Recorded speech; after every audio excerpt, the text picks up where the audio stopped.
Good morning everybody, and this is your Euro USD setups for today. So just starting off on the weekly, we are in amongst the moving averages on the weekly, and the slower moving averages are flat.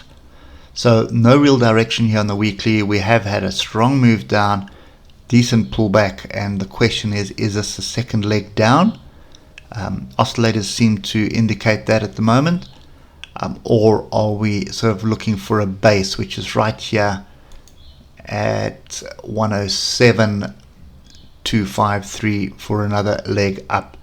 50-50 calls. So there's a move down, move up, looks like a bit of a flag. So if we do break this level and come and retest it, then I would expect a second leg down equal to that. Alternatively, this is the move up, this is the pullback, and now we're looking for the break. So 50-50, might all just toss a coin and heads or tails, and that's what it is. So when you look at this on the 8 hour, you see the clear channel that we've had. There it is there. And now we've got a pin bar off structure, and the structure is this it's this fractal right over here. Okay, and that's 107,253. So oscillators on the 8 hour have crossed over. They haven't crossed over the 20, but they have crossed over each other and kind of looking like they want to get moving, but it's sort of flat to me, so I don't really trust that at the moment. So for longs, we're going to be looking for confirmation before we even get involved in this, and the confirmation is going to be a break of one level or the other, and I'm going to go with that one there. So I'd need to see a break of 108,041 and a retest that would break the channel. Then you're probably going to want to see the moving averages cross over as well before you start getting too excited.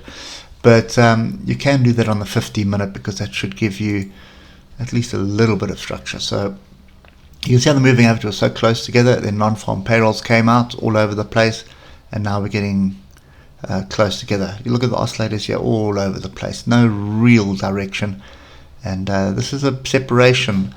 So for me, there's another level on the 15-minute which you may want to pay attention to, and that's above the moving averages here. So that's 107,736. I think for me, I'll just leave us alone. Don't bother with this at the moment. Let's just see what transpires. So there is a fairly strong channel that is set up, and you'd want to see a break of that channel. Now on the 50-minute, you can see where the break is going to happen. It's going to happen up here. So 107,906 is the other options, but 107,906 for me on the hour, it's 108,041. I need a break and a pullback into the zone to come and retest it before we start looking for any opportunity. My setups for today, I think we should just sit on the sides with this one and just wait for the break. Something is going to happen soon, that's for sure. There's no two ways about that. Anyway, don't forget to hit that like button, and we'll catch up with you tomorrow morning. Cheers for now.